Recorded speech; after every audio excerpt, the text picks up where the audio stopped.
जी बिस्मिल्लाहिर्रहमानिर्रहीम। आज एक नई वीडियो के साथ आपकी खिदमत में हाज़िर हूँ। आज की वीडियो में 3 अहम खबरों से आपको आगाह करेंगे। सबसे पहली और अहम खबर है कि हुकूमत पाकिस्तान का 25 मई को मुल्क भर में आम ततील का ऐलान।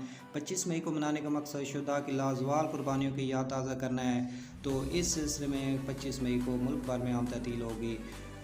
25 मई को हुकूमत पाकिस्तान की जानब से योम तकरीम शुहदाए पाकिस्तान मनाने का ऐलान। हुकूमत पाकिस्तान को 25 मई को मुल्क भर में आम ततील तमाम सरकारी, नीम सरकारी और निजी दफातर और तलीमी इदारे जो हैं वो इंशाल्लाह 25 मई को बंद रहेंगे।